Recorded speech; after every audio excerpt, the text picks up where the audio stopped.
আয়াত ৩৯ উযিনা লিল্লাযীনা ইউকাতালুনা বিআন্নাহুম যুলিমু ওয়া ইন্নাল্লাহা আলা নাসরিহিম লাকাদির। অনুবাদ: যুদ্ধের অনুমতি দেয়া হলো তাদেরকে যারা আক্রান্ত হয়েছে, কারণ তাদের প্রতি অত্যাচার করা হয়েছে, আর নিশ্চয়ই আল্লাহ তাদেরকে সাহায্য করতে সম্যক সক্ষম। তাফসির ১ নং ফুটনোটের বিবরণ।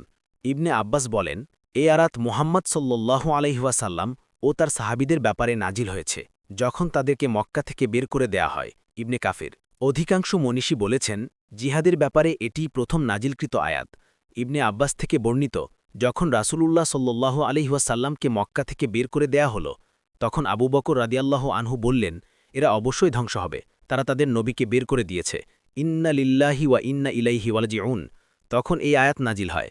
আবু বকর রাদিয়াল্লাহু আনহু বলেন, তখন আমি বুঝতে পারলাম যে যুদ্ধ হতে যাচ্ছে, আর এটি প্রথম যুদ্ধের আয়াত।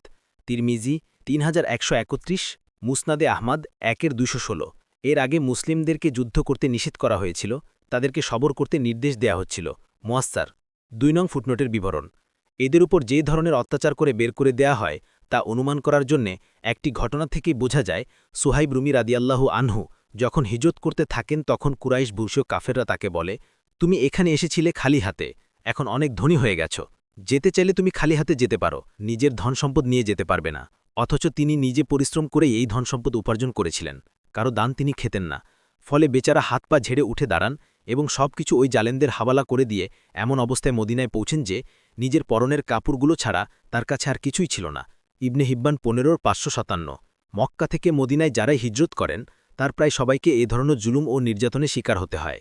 ঘরবাড়ি ছেড়ে চলে আসার সময়ও জালেমরা তাদেরকে নিশ্চিন্তে ও নিরাপদে বের হয়ে আসতে দেয়নি।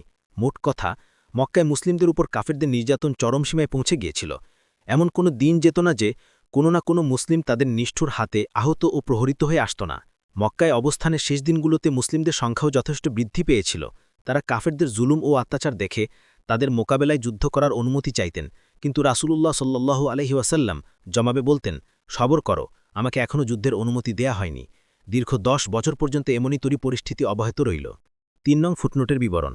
অর্থাৎ তিনি তার মুমিন বান্দাদের বিনা যুদ্ধে সাহায্য করতে সক্ষম, কিন্তু তিনি চান তার বান্দারা তাদের প্রচেষ্টা তার অনুগত্যে কাজে লাগাবে, যেমন অন্য আয়াতে এসেছে, অতঃপর যখন তোমরা কাফিরদের সাথে যুদ্ধে মোকাবেলা করো তখন ঘাড়ে আঘাত করো, অবশেষে যখন তোমরা তাদেরকে সম্পূর্ণরূপে পর্যবিষ্ট করবে তখন তাদেরকে মজবুতভাবে বাঁধো।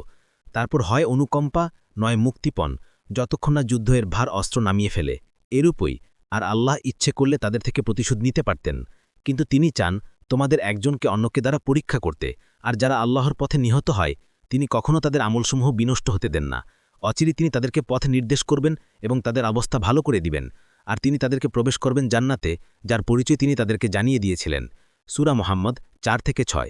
আর এই জন্যই ইবনে আব্বাস রাদিয়াল্লাহু আনহুমা বলেন, তিনি অবশ্যই সে সাহায্য করেছেন। ইবনে কাথির। জিহাদ তো তিনি তখনই ফরজ করেছেন যখন তার উপযোগিতা দেখা গিয়েছিল, কেননা যখন তারা মক্কায় ছিল তখন মুসলিমদের সংখ্যা ছিল কম। যদি তখন জিহাদের কথা বলা হতো তবে তাদের কষ্ট আরও বেড়ে যেত, আর এই জন্যই যখন মদিনারবাসীরা আকবার রাত্রিতে রাসূলুল্লাহ সাল্লাল্লাহু আলাইহি ওয়াসাল্লামের হাতে বাইয়াত বা শপথ নিয়েছিল, তারা ছিল ৮০ জনেরও কিছু বেশি। তখন তারা বলেছিল, হে আল্লাহর রাসূল, আমরা কি উপত্যকাবাসীদের উপর আক্রমণ করব না? রাসূলুল্লাহ সাল্লাল্লাহু আলাইহি ওয়াসাল্লাম বললেন, আমাকে এজন্য নির্দেশ দেয়া হয়নি। তারপর যখন তারা সীমা লঙ্ঘন করল আর তারা রাসূলুল্লাহ সাল্লাল্লাহু আলাইহি ওয়াসাল্লামকে তাদের কাছ থেকে বের করে দিল এবং তাকে হত্যা করতে চাইল, আর সাহাবায়ে কিরামের কেউ হাবশাতে কেউ মদিনাতে হিজরত করল, তারপর যখন মদিনাতে তারা স্থির হল এবং তাদের কাছে রাসূলুল্লাহ সাল্লাল্লাহু আলাইহি ওয়াসাল্লাম এসে পৌঁছলেন, তারা তাদের চারপাশে জমা হলেন, তাকে সাহায্য করার জন্য দাঁড়িয়ে পড়লেন, আর তাদের জন্য একটি ইসলামী দেশ হলো, একটি কেল্লা হলো যেখানে তারা আশ্রয় নিতে পারে। তখনই আল্লাহ শত্রুদের সাথে জিহাদ করার অনুমতি দিলেন।